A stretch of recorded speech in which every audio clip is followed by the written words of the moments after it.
Snap of the whole weekend is Jerry Calam to win the Sealy Isles at Sandown and beat Monmorel by 20 lengths.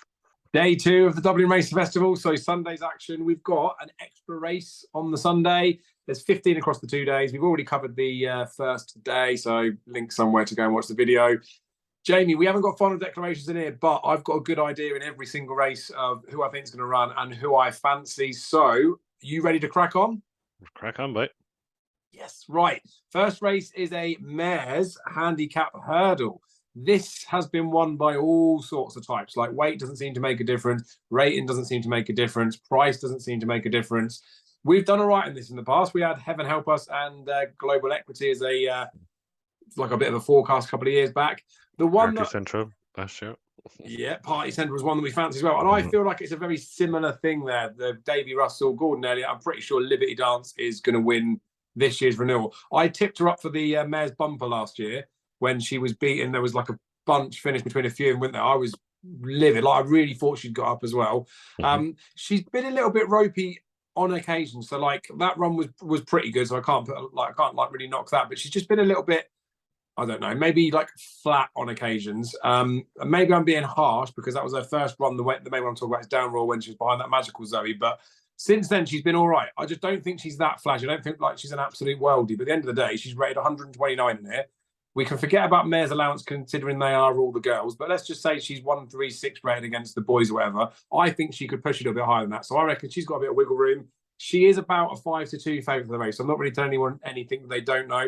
I've looked through quite a few in behind as well, and most of them seem to be single figures-ish or in and around 10s and 12s. So I don't think there's any real juicy value, and I would be trying to take it on just from a price perspective, but I'll be sticking with it. Liberty Dance wins the first for me. Have you found anything else of interest? No, Dave, you took most of it. I suppose a lot of people fancy Magical Zoe for the Mayor's Novice after that run in Down Royal. Hasn't been seen since. Liberty Dance has gone on to be Foxy Girl, who I thought was going to run here. I was going to have that would have been my first choice, Foxy Girl. Frank de Form at Limerick at Christmas. Then Liberty Dance beat Bella Lioness, who barely won a third us that day, 2-7. The Model Kingdom, of course, was second in Perry Pass in the Moscow Flyer, so the form is there. To be honest, it's between the top two in the market. Risk Battle, if she runs, is only carrying 10 stone, an official rate of 123 is getting a stone and £4 off Liberty Dance, and there's only apparently £6 in the rating. So 6-1 for me each way against Liberty Dance is a cracking bet. I think it's between the two of them. It's up to you on the side. I suppose back class and back form. She had a right chance last year on the bumper on this card last year. I suppose it's up to you. Do you want to back Liberty Dance to win or Risk Bet? I suppose I'll go with the value. I'll go with Risk Bet each way. Nice. Well, I do think it's a race. I know, like last year, Party Central was one we should get stuck into. Even the years before, when we fancied some, like when Heaven Help Us won it, like we fancied it, but again from a price perspective, you are right. Like those two are in and around the right price. Like I say, even the ones that are a bit behind, you can make a mini case for them. Not one to get too stuck into, but I will be back in Gordo's Horsey. Next race though, the Flowgas Novices Chase. It's a peach. I'm buzzing about this race. We don't know what the final declarations are, but we know Jerry Colom's going to run in the Silly Isles and get his ass handed to him by Monmorel. We know that El Fabiano is in the Irish Arkpool. We know that Mighty Potter is going to come here as far as I'm concerned. He's not going to go straight to Cheltenham. He's only had those couple of runs. That run in the Drimmoor still blows me away when I go back and watch it back. I've said it over and over again, right? I proper think this Mighty Potter's going to be a monster, especially at this sort of intermediate trip. I am scared of James de Burley, and the market has got it right as far as I'm concerned, that he is the biggest threat. And he was real good on his chase debut, right? There's no mistakes about that. But Mighty Potter, I do think that performance in that Drimmoor was good. Gaillard de Mesnil was in behind. I know Banbridge didn't get his ground that day, but he was well and truly taken off his feet. And I think that was more Mighty Potter and less so the ground. Mighty Potter didn't even jump that great either, and he posted like an RPI in the mid-160s. He's got more to come from him. His stride and everything just looks different from like a different class horse. So I'm pretty sweet on Mighty Potter. I still think the 3-1 for Cheltenham's too big. Like I'd have him shorter for that. I think 13-8 I mean, you might be able to get a tiny bit bigger, but I can see this horse, and I think he should go off quite short. Maybe it's the Willie Mullins factor at the Dublin Race Festival that might keep his price honest with James de Burley. And I do think he's the right second favourite behind, but I fully expect Mighty Potter to absolutely romp home in this. So he'd be my strongest fancy of a winner for the whole entire weekend. And I think he's a pretty good bet, 13 to 8, 7 to 4-ish. What do you make of it?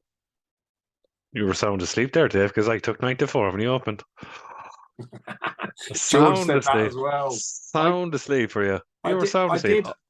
I did on a Sky Bet account where I've got access to some like £5 Yeah, free bets on there. I yeah. did appreciate it 4-1 for the Irish Arkle and Mighty Potter. But I only got 7 to 4 on there because they were the biggest price. Appreciate worked out as the biggest double. But yeah, George said when they opened it up again, he was 7 to 4 with Hills. I think he was 15 to 8 still with Sky Bet. But obviously they've reacted now to the fact that the other horses have gone elsewhere, haven't they? But yeah, like I think he wins. Anywho, sorry, I'm talking over you. You're grand. No, yeah, he'll win. I think Dave Geller Jamil is just only out here for a trot, obviously, for the National Hunt Chase. Obviously, we'll want to see if James Hammonds does the James de Burley back to form with the way he ran at Fairyhouse that day. He'll going to go out in front, and I'm sure Mighty Potter's going to track him with Davy Russell and let the best horse win. But I still think Mighty Potter hasn't shown us just half as much that he's capable of. And I think he'll win. Yeah, he's like, I took the 9 to 4. I couldn't believe it was 9 to 4.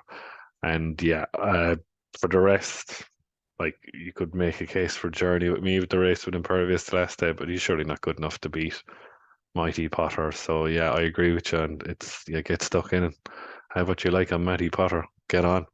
Nice. Obviously, gamble responsibly. It's one of those. I'm the same as you, mate. Like, I don't think we've seen anywhere near the top of this horse. And like I say, maybe I'm over-egging that Drimwall, but I think the Drimwall's the best novice chase form we've had this season. I know John Bond was real good at Sandown, but especially over in Ireland.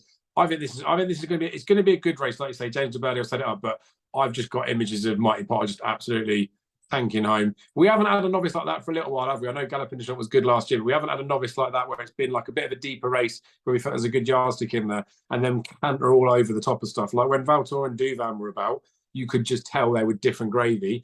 That's the vibe I'm getting from Mighty Potter. That's what I'm expecting on Sunday. So that's a good one. Then we've got the Ladbrokes Dublin Chase. Don't really need to talk about this one for very long, do we? Because Blue Lord's a very short price favourite. Blue Lord is most likely going to win this. The only horse that's running this and won at Cheltenham, though, or won this and got even running it, to be fair, is Min when he went and won the Ryanair. Nothing's won the actual champion chase proper off the back of this. Doesn't mean it can't happen, but I'm still holding that ticket at 33 to Blue Lord in the Ryanair. So let him. I hope if he does win, I hope Dunvegan, who needs to go right-handed, gets within a couple of lengths of him, and they start thinking, well, he's not going to win the champion chase off the back of that. And Paul Townend was so complimentary, wasn't he, off the back of that Cleve hurdle, the Clarence House Chase run at Cheltenham, that I don't think he's going to want to get off him for Blue Lord as it stands. I know Jacob can obviously ride him, but I want him to go Ryanair. Anyway, enough for that. Is there anything that could challenge? I know Gentleman to Me was one of those horses, Winnie, that a few people over the summer thought could end up a champion chaser. I think at one point you were hoping he might better step up after the Aintree run. Would you give him any chance now or no chance now? Blue Lord will hack up in this and that's it. Move on. Nice. I do want to give a mention to So Raw, though, right? Like, I know he's really old. Where we don't even know with Blue Lord if he really does need an extra trip. That first running when he ran over 2.5, didn't find anything out. It turned into a bit of a sprint anyway. So we don't really know if he does need the Zamina. I know So Raw does want better ground. So it's yielding at the moment, isn't it? I think they're watering there, but there's no rain forecast. I feel like it could be ground that could maybe suit him. He does always come up short against like the real top grade 1 horses. And as much as Blue Lord was really impressive in that Leopardstown run, Shakan's obviously not the same horse as he was before. Shakan made that massive mistake in there. And I know he's beaten Captain Guinness 11 lengths, but I'm still not 1,000,000% convinced that Blue Lord has all of a sudden turned into a genuine, proper top-class 2-mile chaser. So Royal, if I was looking to have any sort of interest in the without market or to sort of take him on, would be like second in mind. And like there, we've seen that people talk about owners wanting to split horses up. They've consciously run So Royal over him as an option in there. I know he's getting on a bit, but I think he potentially could run well. Anywho, way too much talk about that because Blue Lord will just bolt up.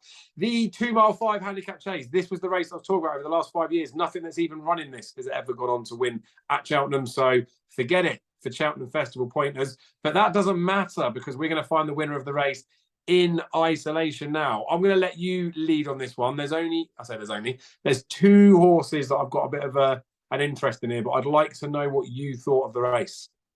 I was just looking at it there, Dave. I suppose the favourite is Indigo Breeze. I suppose a lot of people latch on with the form with the real whacker.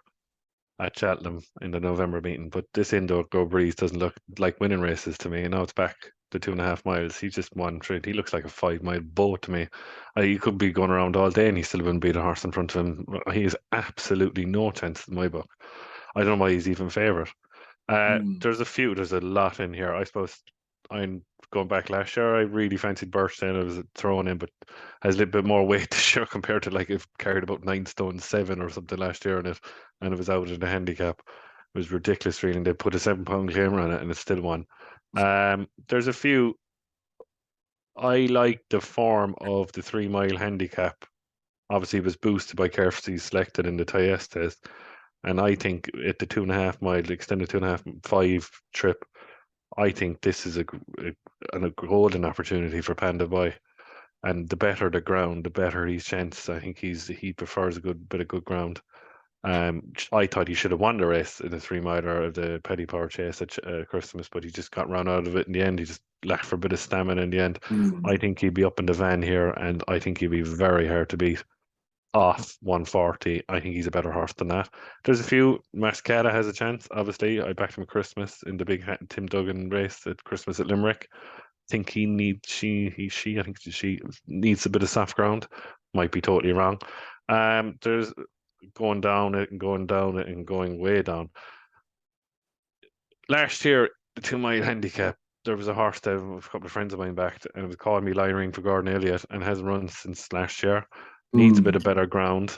The only my crib is that it's £3 higher than the 1,381 the 2 mile handicap voted last year.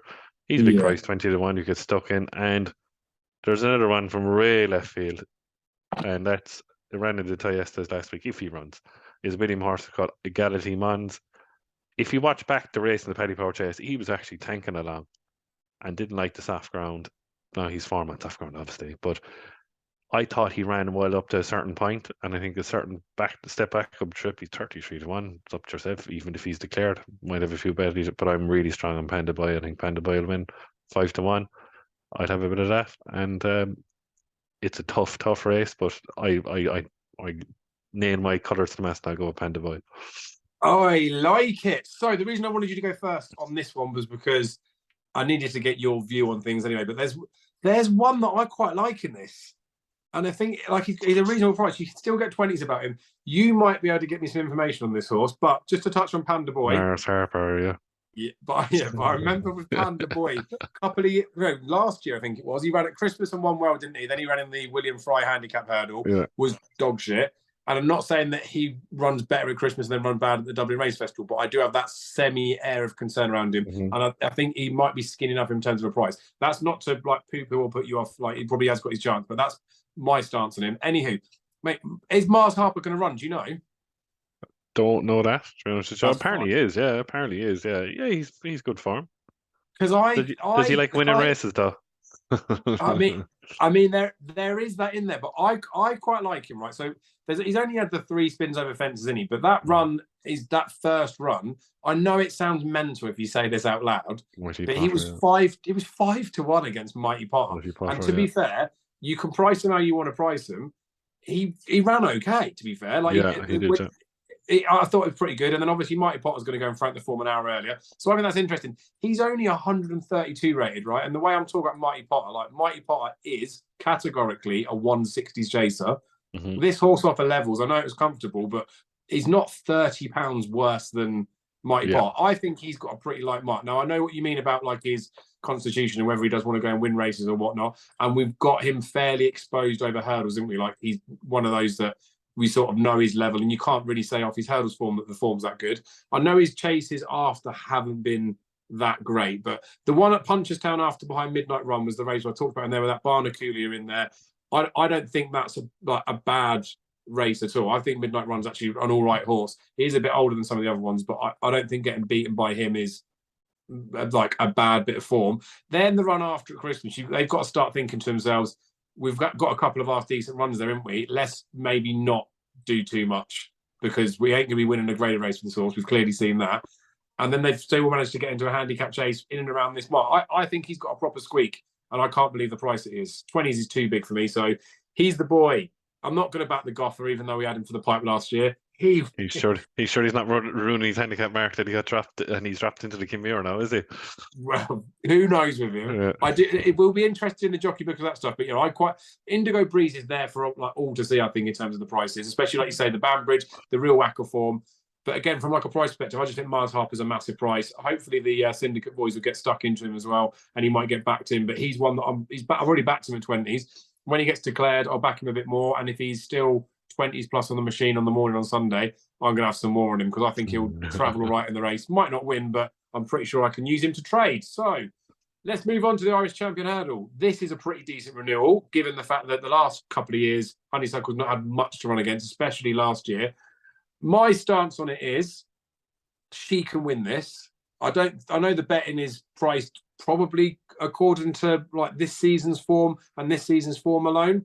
But I do think if you crack it back a tiny bit, State Man that goes and wins a county hurdle, or you've got a horse that won the champion hurdle last year, and you can spin it about however you want. Yes, he has progressed this season, but when he beat Sharjah at Punchestown, right?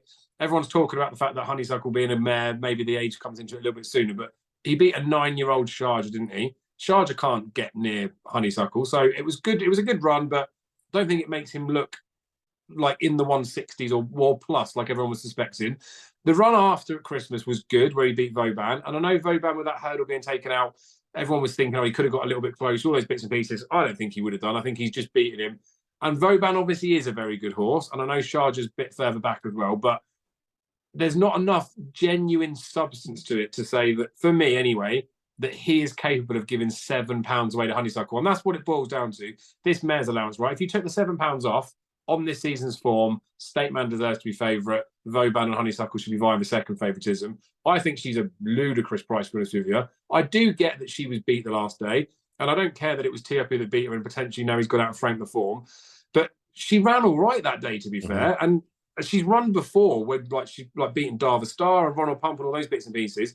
As much as she did grind it out and beat those horses, when she beat Darva Star by half a length in this race a couple of years ago, if she'd have got beaten by him by half a length, she still would have won the champion hurdle that season, and it would have just proved that she doesn't have to be unbeaten to go and win races. So I think she's been written off way too soon. I think she's a stupid price. Like, I would make this. I'd make her favourite, to be honest with you. I'd probably make her 5-4, State Man 7-4, and then Vauban the price it is. So I'd probably flip-flop Honeysuckle and State Man.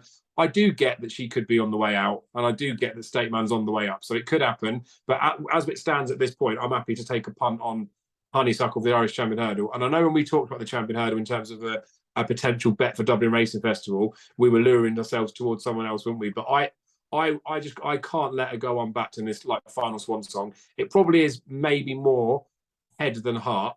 Heart than head. But I do keep looking at it and keep trying to quantify those State Man runs, and I just can't. So I'm backing Honeysuckle. She would not be like an absolute lump job bet. She would be, I'll stick 25 quid on her for the sake of it. I think the price is wrong, but I think she can win. Do you think she can win, Jamie, is the main question. I don't know, Dave, and I've said it to her before. One of the previews they did ages ago that she was the best. There, one preview did after Christmas one time when she was 6-1 to win the champion hurdle. I suppose exactly. I agree with you. It's a head and heart kind of a race. Do you know what I mean? Like, you're going with the horse that's proven it this year, that is improving. And should you go with a horse that is improving, like State Man, and he has won his last 2 races and he's improving at a rate of knots. And if there was no Constitution Hill, we would be talking State Man is an absolute great horse and he's going to win a champion hurdle. That's, I suppose, the punting way to look at it. The heart saying that no way in God's green earth that State Man can give Honeysuckle £7. If you look back at the race, obviously in Hatton's Grace, she was running all over him, and all of a sudden she just kind of stopped-ish. And it's still, that race is 2.5 miles in soft ground against Tiupu and Colastical Dream, who were proven stairs. Do you know what I mean? I don't think it was that bad of a run. I think it was the first time she ever ran against 2 decent horses in the Hatton's Grace. I know she beat Darva Star only half a length in this, and she only beat Ron and Pump half a length, but normally she kind of comes on from her first run. So I suppose that's what you're kind of holding and latching onto. And now she'd bring down the house if she wins, and I love her if she won. I'm a massive, massive Vauban fan. I thought the last day, if you think about back to last year, He's run against Pied Piper, was only get the gas out of him, in my opinion. I think he'd be a lot closer this time. My biggest crib with Vauban is that he's not a good jumper, but he has the speed to beat the two of them. That's what I'm latching onto. Would I back him? Maybe see how my day is going.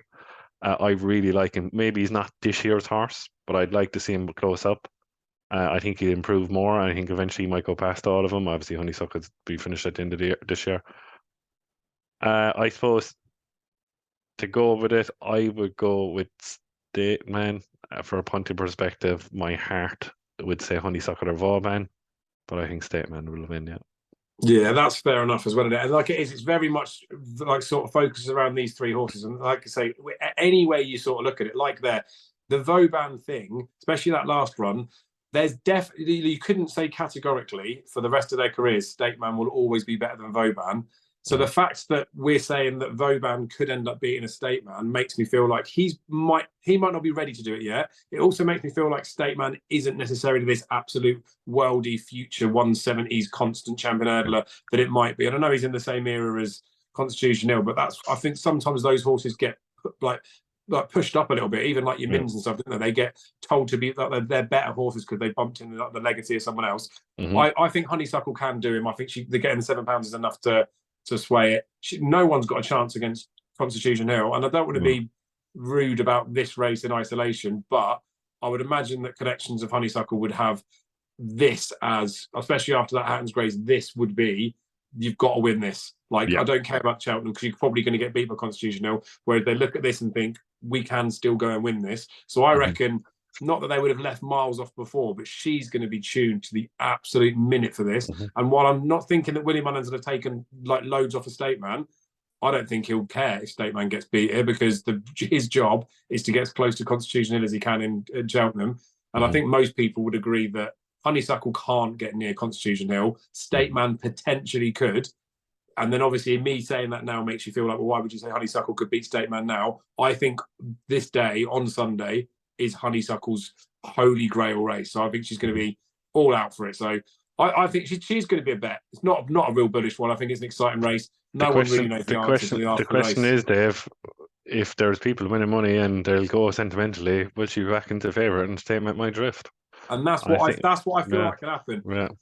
And I talked about this on the data video that I did yesterday, where I was saying about this race. I feel like this race could move so much. You could end up back in the pair. You could probably get close to 2-1 Honeysuckle now. And I don't know for a fact, but like if they do start back in Honeysuckle, I know the Willie Mullins factor will come in. But if State Man was to drift up to like a 6 or 7-4 shot, you end up being able to back the both equivalent of 1-2, and they're the only two that's going to win it. But obviously, Vauban's the fly in the ointment. I'm sticking with Honeysuckle. That is enough for the champion hurdle. We've got the novice hurdle after this, the 2-mile jobby where finally Facile Vega to come up against some other horses. He is still going to absolutely romp home as far as I'm concerned.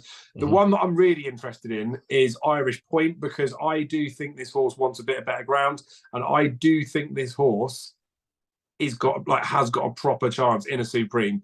I know like from a price perspective, he's a much bigger price at Cheltenham than Facile Vega is. But I feel like in this race, you can still get 10s on Irish Point. And this is before we got the final declarations that are out there. I'm pretty sure the firm that's offering those sorts of prices is each way first 2 rather than first 3. So that's the negative of taking the bigger price. But you can get 9-1 first 3 on Irish Point. This horse will not be out the free, as far as I'm concerned. So as a bet for now, and I think the field might cut up. Like I think there'll be less than 8. I would be suggesting back an Irish Point now. I think he'll end up being like a bit of a wise guy's punt as well. Like I think everyone will look at him from a price element. You know, there's already lots of people that want to take on Facile Vega, don't they? He's short enough at 2-5. Like stick him in your multis, but I do think Irish Point's a 2-miler. I think Irish Point will be better on better ground, which we're hopefully going to get here. So he would be my into the race. And stupid as it may sound, I do believe that he could go and do a Facile Vega. Whether he can go and beat Facile Vega just yet or not, I don't know, because his form is in second, isn't it? But I'm happy to have the scummy each way bet on him. What do you make of the race? Facile Vega just win? I should, Dave. I suppose there's a good few in here. I said that's actually not a bad race, actually, if they alter. Obviously, Gaelic Warrior won't run here. High definition, like has to sort out the jumping, but the time was good with Leopardstown and it jumped right all the way. Like it has a massive engine, obviously. It used to be a Derby horse for crying out loud, but will it beat coming here in Fast Side Vega? I don't know. Elite Tom, no, not for me. Dark Raven is interesting. Very interesting horse. I would disagree with you on Irish Point. I think he's more a Ballymore type, in my opinion. My only quib, I know you're exactly what you're saying, is that he needs better ground, but I'm sorry, I will totally disagree with you. I'm going against you. I think if it was better ground in the Royal Bond, Marina Nationale would have beaten him by 5 or 6 lengths. I think Marine Yeah, no National is point a on that. very good horse. Like you'd be thinking Marine National with over Westside Vega is a massive bet for the Supreme. Because he's no, I Barry Connor is a very respected man in the horse racing game, but like he's not from the big stables and he trains his own Mm. horses now. But I think Irish Point needs the Ballymore trip and has a squeak in the Ballymore. The horse I like against Fastside Vega here is in the pocket. I don't think Mm. last day he ground out against Three Car Bragg up the hill, Three Car Bragg in absolute notions. Step back and trip. I think he shows a lot of speed. And Rachel said afterwards he'd be better on better ground. I think, like you, like your Irish Point at 10 to 1. He's 10 to 1 here, and he's the scummy each way bet against Fastside Vega for me, and it'll be in the pocket against him. Yeah, I like it. That in the pocket race the last day, right? I've watched it back again a few times. I remember watching the replays on Twitter when it's just the end of it. He looked like an absolute dog. He was just almost running yeah. sideways at points. And I don't know whether it's because he was out when he's fit or he's a dog. I'm assuming it's because he's a dog, which hopefully in this, like I think the speed and all that stuff will do him. I reckon he'll get found out in this and might end up as another Ballymore type. But that's the crucial thing to mention about some of these trials, right? In the past, this has been won by Sam Crow, wins a Ballymore. We've got Classical Dream did win, obviously, a Supreme. Appreciate won a Supreme. And then say Gerhard last year went and won a really bad ground race there. So Ballymore, Fastell Vega's got all of the trip in there. And with those horses like they're like In Your Pockets and the Irish Point and even Dark Raven that clearly wants further as well. Like it just, no matter how they run in this, I think it's a good enough class race that it will stand the test of time in either a Supreme or a Ballymore anyway. So difference of opinions in that race, but it's all good. We'll move on to the Liffey handicap hurdle. This is a 2-mile handicap hurdle. I feel like there's a couple that are of interest in here, but again, I'm going to let you go first. Gaelic Warrior is going to run here. Would you want to be on Gaelic Warrior at 2-1? 100%. Yeah, Oh. he's just too good for these. No, I don't care what his mark is. 1-4-3. Is he going to go? Was the biggest question. And Rich Yeah. Rishi seems to him he's going to go. The only crib against him, Dave, obviously, is that can he go left-handed? And this is where you're going to find out. I think they will run, I suppose, in the way that if he does run, he won't be 2-1. Like there's no way in God's green earth it'll be 2-1. If he doesn't run, I suppose the horse I'm going again, I suppose is another JP horse and it's common practice. Like it has no weight whatsoever. Why is it running here? It's off 128. Well, they won't really want to ruin his mark for a Boodle to 128. Goes up a few pound more. He'd be in the high 130s then. And he'd have to, no chance of the Boodles, but are they going for a pot? I see a lot of people here tipping the tight turns. I don't get it whatsoever. That horse has been lapped. I'd see the angle because obviously Call Me Irene did the same thing last year. Nowhere, and all of a sudden one at a decent price here. I see Bromhead coming out and saying they had Paddy Adam prep. Like Paddy Adam can't even win a race now. Do you know what I mean? Like, they said they fancied him for Galway Hurl. He'd absolutely no chance in the Galway Hurl. And that type of a track around wouldn't suit him at all. Now he might have a chance here at 14-1. But if Gaelic Warrior wins, Gaelic Warrior will absolutely shit home and he'll piss all over him, in my opinion. And on then to the Ballymore. Nice. Well, that's the thing with it, right? Like, obviously, I expected him to run in the Boodles last year. We've now got some sight of him since, haven't we? So there's not as many question marks around him. He obviously, like the emphatic wins that he's had, clearly has an engine. Not sure the substance of that form warrants so much the mark that he's got now. I feel like the mark that he's got now is arguably the number he could have had when he came over from France originally. So I feel like he's about where he was. But obviously, he's a year old. He's been with Willie Mullins for another year. So I do get it. And it is one of those that you couldn't say that he's not going to win. But I don't think he has got as much in hand as everyone else is thinking. So I would be keen to take him on at the price, to be honest with you. There's a couple that could be interesting. There's Fortune de Fortuna or Fortunita for Gordon Elliott and Gretsch. This is an interesting one because it was beaten favourite back end of last year. I think it was November time, maybe. And it was a dodgy ride, right? Because I didn't have a bet in the race, but I remember watching it. It was just I think I was watching something else or trading on something else at the time, and then I ended up watching the race. I don't think Davey really gave him a lot, and it's one of those where I feel like he's a good jockey for the case of making them look like they're trying when they weren't really trying. So he's semi-interesting. But the other one, again, it's another Pioneer Racing one, is that and me, another one, favourite the last day, but it was a novice hurdle. He just kept riding it into other horses. And if you go back and watch his race at Fairyhouse after it got beaten by Facile Vega, it's the same again. Like they were almost looking for trouble with him. His mark of 122 like doesn't necessarily look light, but I do think they were fishing for like we'll say fishing with a mark. I do feel like they were trying to get him like a bit beat in the last couple of runs. So he's interesting. But the one I've already had a bet on, and I may top up with them too as well. You can just tell I'm trying to take on Gaelic, can't you? Henry de Bromhead said something really interesting. I can't remember what race it was after about Ballyadam, right? That he was hurdle, yeah. But he was no, but he said something more recently, asking about his like horses coming up or something. I don't even remember what it was to do with, but it was in like the last couple of months, talking about Ballyadam, saying that he can't believe how badly he ran at Galway because he thought he had him right. He said he's adamant. He's definitely got him right now. And he said that he fancies a pot with him at some point as well. I feel like this is going to be a bit of imminent because we've already touched on the fact that it's going to be hopefully that bit better ground.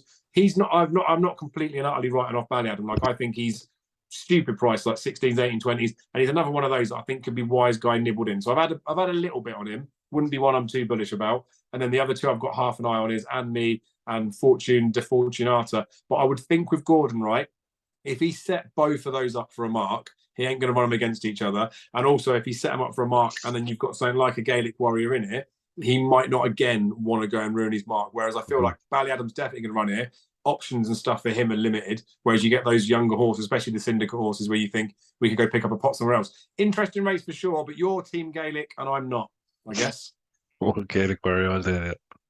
He should go. I want him to turn into a bit of a beast, but I'm not seeing it just yet. Anywho, the 440, the Mayor's Bumper, last race of the 2-day meeting. Really interesting one. Lily de Belay is the one that won that race. I touched on in the first race preview when we were talking about Liberty Dance. Narrow margin winner, coming back here, carries a bit of a penalty for that. Willie's only got a couple to potentially run. Fun, which is another Munir and Suede horse, the same as Lily de Belay. I reckon they'll run the pair. We've touched on that with the Blue Lords So Royal thing. They don't care about running against each other. And Fancy Girl, who's in the ownership of the Crichton family, who had the Fly. I don't have a real opinion in the race, to be honest with you. We've had some big price winners of it in the past. I mean, 4 of the last 5 have been like 16 to 1 plus. There's been a 3 to 1 winner of the race before. I'm not that interested in it. I touched on again, didn't I, the bumper stuff that I feel like this year we're just seeing some nice horses going out and about. There's nothing that's been too flashy and won by an absolute mile that makes me think this is an absolute worldie. So I won't be having a bet in the race. I'll definitely be watching it. Have you got any more of an insight for the viewers out there of something that you could get stuck into? Oh yeah, I think the winner is the winner from last year. I think Lily the Birdie pissed all over these, even with a £3 penalty. The run the last day, what was the jockey doing against Jatara Molly's Mango? He gave Molly's Mango the penalty that day, and Jatara now has come out and franked the form second to Astro Diamond. The form links him with all of them. Liberty Dance was in this race last year. Astro Diamond, a fancy for the Mayor's Novice. Fancy Girl won a Cork that day, and it was a bog. Patrick Munnins gave it a good ride up the inside. But I think I think Patrick Munnins will go on fun because he actually owned his horse and it won at Sligo. And then he sold it to the Muniers. And now it won easy. It's like it would beat nothing. Like, do you know what I mean? Sligo bumper, even taking no notice of a Sligo bumper. But I still think, Dave, whatever price you get, like Lily Bird, I think saw earlier, about 4 to 1. I think that's a cracking bet. Like, and it has the form, has the been around the track. They're sticking to bumpers. I know she's what 6, 7-year-old now. I think even with the penalty, I think she'll win. And yeah, I'm definitely going to be backing Lily de Burley anyway. Beauty. Well, I might have to follow in the getting out stakes, but hopefully by then we've already made our money. So, best bet for day 2 for me. There's only one horse it could be, and it is Mighty Potter. I think he's an absolute monster, but we'll see. As like I do think the price is pretty good, but again, he's not like juicy price. The 9 to 4 you got about him is well worth proper getting stuck in. He is going to be a bet for me. I do fancy him, but I wouldn't be going completely and utterly mentally overboard, considering he might be 6 to 4, 5 to 4 by the time people are watching him. But he will win, and stick a few beer tokens on him. Your napper there Sunday? Gaelic Warrior all day, yeah. Oof. And Right. the nap of the whole weekend is Jerry Calam to win the Sealy Isles at Sandown and beat Monmorel by 20 lengths. On that bombshell, thank you very much for your time, and I will catch up with you again soon, mate. See you later, Dave.